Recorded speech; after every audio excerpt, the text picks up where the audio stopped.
Hola, bueno, soy Gabriel Span. Seguimos con el curso de validaciones y en este video quiero dejar esbozada la parte de ajustes con el método de los cuadrados mínimos.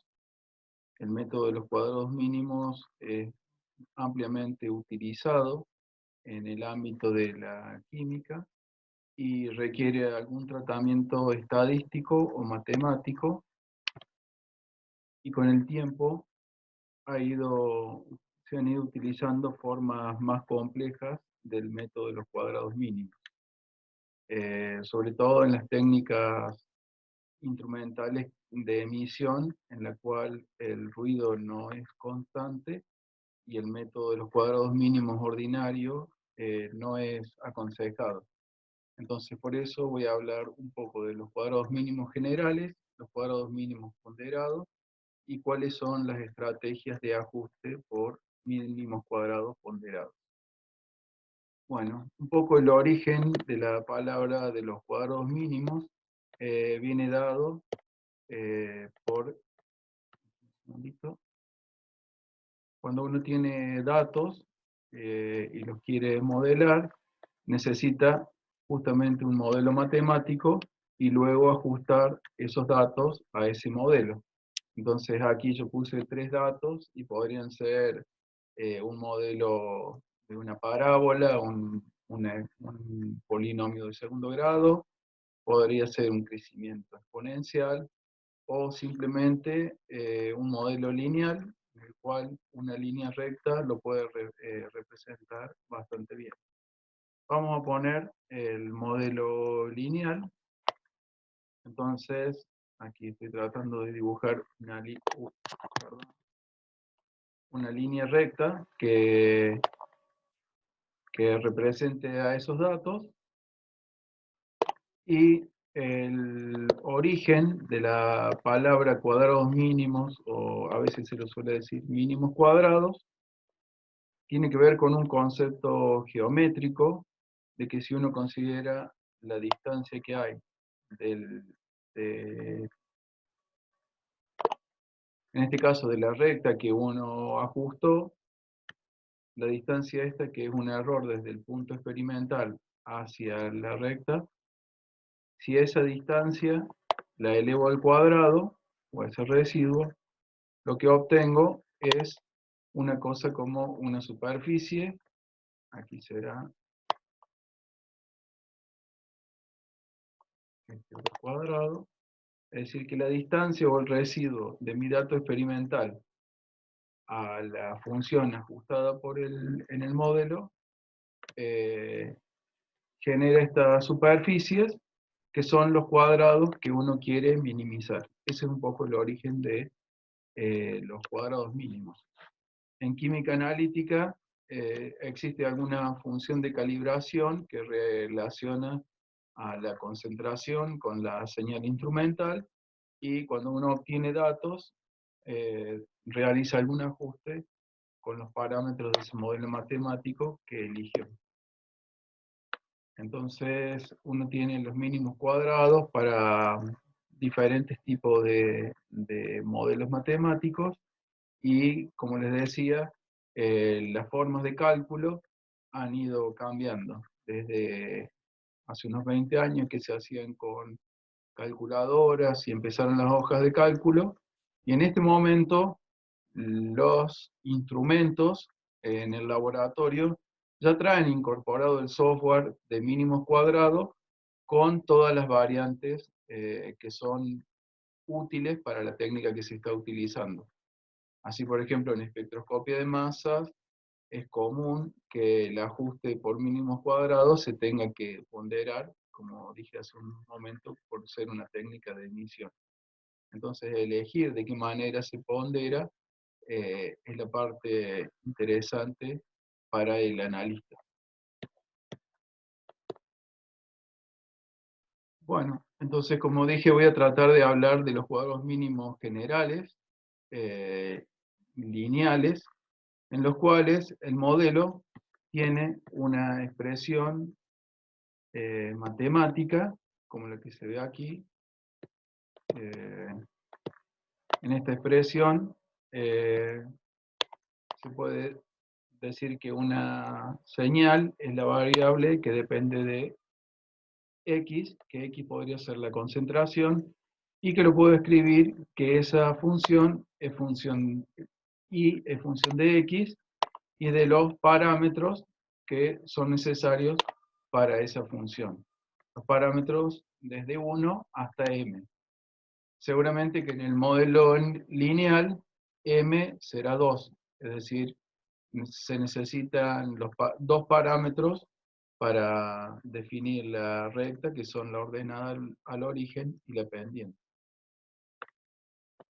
Entonces, como les decía, desde la estrategia de los cuadros mínimos, es hacer que la diferencia entre el valor experimental y el valor que se obtiene por el modelo para la x sub i, esa diferencia debería ser 0, y el cuadrado, que aquí se ve el cuadrado de los cuadrados mínimos, es lo que se debería minimizar.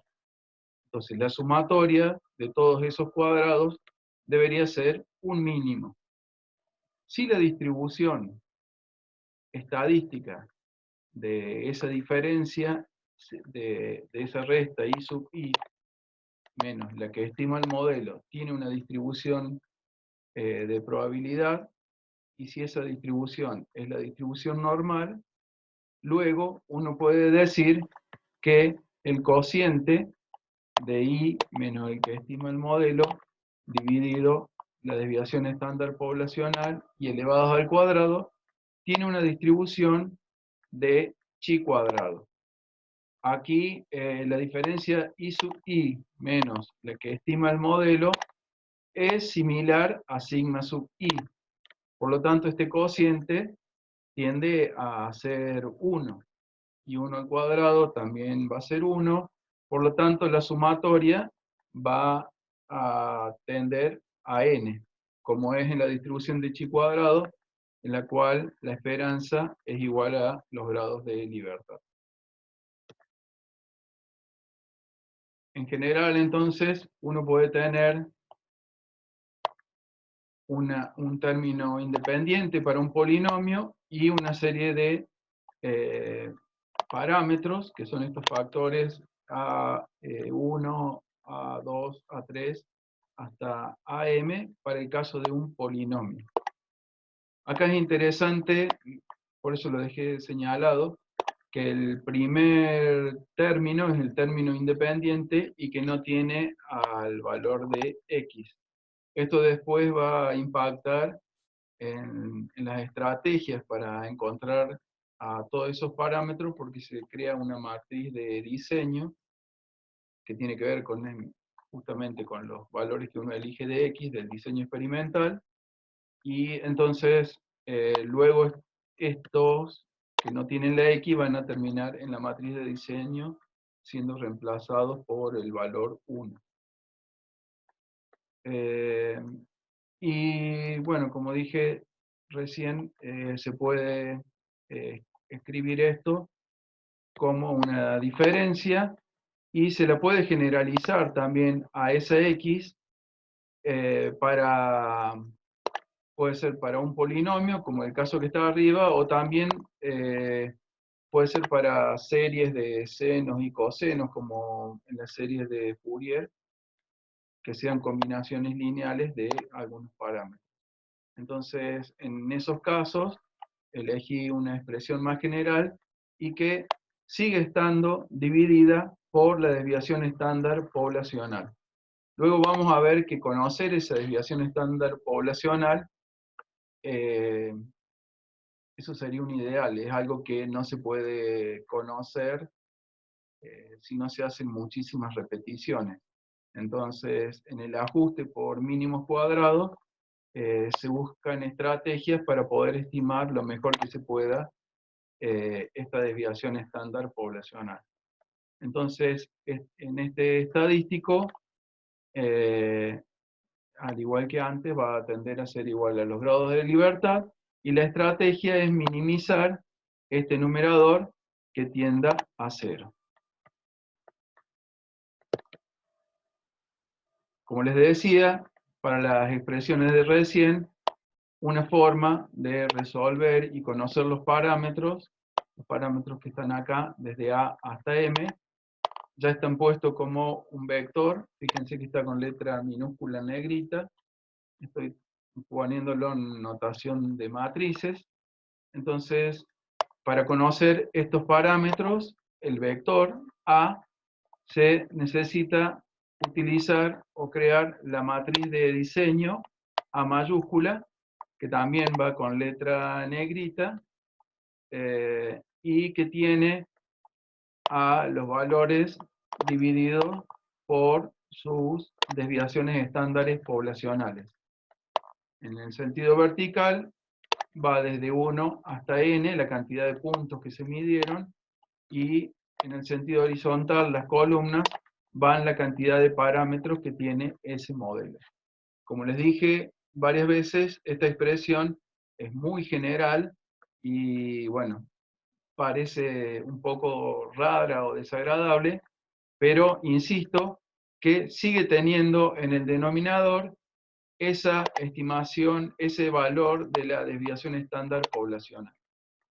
Luego también a los valores de I, de la variable independiente, se los puede dividir por la misma desviación estándar poblacional para generar un vector B. Y bueno, definida la matriz de diseño, si se la multiplica por una matriz especial que es la transpuesta, se puede obtener esta matriz alfa. Y si a la matriz transpuesta, o sea, la matriz de diseño transpuesta, se la multiplica por B, que fue definido aquí arriba, se obtiene beta. Y se cumple la siguiente igualdad, que alfa por A, es decir, donde están los parámetros, es igual a beta. Que beta entonces tiene los valores de las señales que se obtuvieron. Y bueno, simplemente por las igualdades anteriores, se puede escribir de la siguiente manera.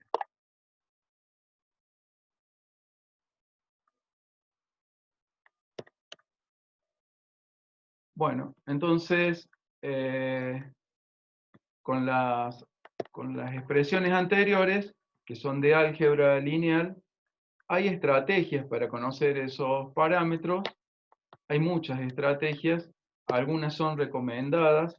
Por ejemplo, una que se utiliza con gran beneficio es la descomposición en valores singulares, porque puede trabajar con matrices, la matriz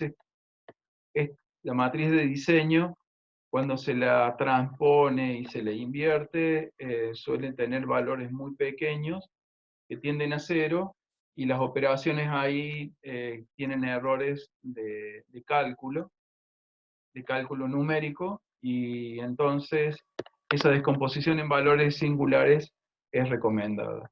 Entonces, además de existir soluciones para los cuadrados mínimos, también hay opciones de cómo realizar el cálculo de esos parámetros. Entonces, al final, cuando uno hace el ajuste por cuadrados mínimos, obtiene los parámetros, acá J sería hasta M, y también puede obtener de la misma manera por álgebra lineal la varianza o el error de esos parámetros. En el caso de la recta, que y es igual a más bx, que por ahí en el laboratorio es uno de los casos más comunes, uno puede hacer lo mismo, tener una expresión en la cual esté el valor de la señal y a la cual se le reste el valor del modelo, y si a eso uno lo divide, si esto de acá arriba, el numerador, tiene una distribución de probabilidad normal, uno puede escribir este cociente y saber de que tiene distribución chi cuadrado, y que la esperanza va a ser igual a los grados de libertad, que es la sumatoria, que es n. Como les dije antes, que esto, el numerador tiende a ser igual al denominador, es decir, que la diferencia que hay entre el valor obtenido y el que explica el modelo tiende a ser igual a la desviación estándar poblacional. Y acá se vuelve, al igual que en las otras expresiones, se ve que está el término al cuadrado de los cuadrados mínimos. Bueno, una estrategia para encontrar las soluciones para el parámetro A y el parámetro B es utilizar derivadas parciales y minimizar estas sumatorias. Entonces, como tengo dos expresiones, esta de arriba y la de abajo, que son independientes, y tengo dos parámetros desconocidos, puedo conocer esos parámetros con estas igualdades. Que eso está en toda la bibliografía para los cuadrados mínimos ponderados y para los cuadrados mínimos ordinarios. Pero insisto en que para los cuadrados mínimos siempre va dividido por la desviación estándar poblacional. En eso, el caso de los cuadrados mínimos ordinarios es un caso especial en que todas las desviaciones estándares son iguales y pueden ser quitadas de la sumatoria como un factor común. Y eso simplifica todo el cálculo. En notación de matrices o matricial, lo mismo. Uno tiene un vector de las señales. Aquí tiene la X, que es la matriz donde está la matriz de diseño, donde están las concentraciones. Beta, que es un vector que tiene los parámetros. Y E, que es el error, es la diferencia entre lo que se obtiene por el modelo y el valor medido. En los cuadrados mínimos ponderados se hace una modificación, se crea una matriz W, que es una matriz diagonal. Solamente los términos diagonales tienen un valor y los términos fuera de la diagonal son iguales a 0. En esa matriz diagonal se colocan los pesos. Aquí hay que decir que los cuadrados mínimos ponderados no cambiaron. Sigue siendo lo mismo que veníamos viendo en los cuadrados mínimos generalizados, solamente que esta notación o esta forma de cálculo es más parecida a los cuadrados mínimos ordinarios. La estrategia sigue siendo disminuir el error, que era lo que estaba en el numerador, y si uno define a la matriz X, como había definido, similar a la matriz A, solamente que en lugar de dividirla por la desviación estándar, se utiliza la matriz diagonal de los pesos, y luego uno la invierte. Esta es la que se conoce como matriz de varianza-covarianza, que es la que puse aquí. Esa matriz de varianza-covarianza es interesante porque en su diagonal tiene todas las varianzas de los parámetros y fuera de la diagonal tiene las covarianzas de los parámetros del modelo. Ahí me acuerdo también de que en el modelo, en la regresión lineal, en la recta, la ordenada al origen y la pendiente no son independientes entre sí, tienen una covarianza, y esa covarianza está determinada por el modelo, es decir, por las concentraciones que uno eligió para hacer la curva de calibración. Y bueno, esto es lo que quería contarles de los cuadrados mínimos que se utilizan en las metodologías analíticas, principalmente en las curvas de calibración.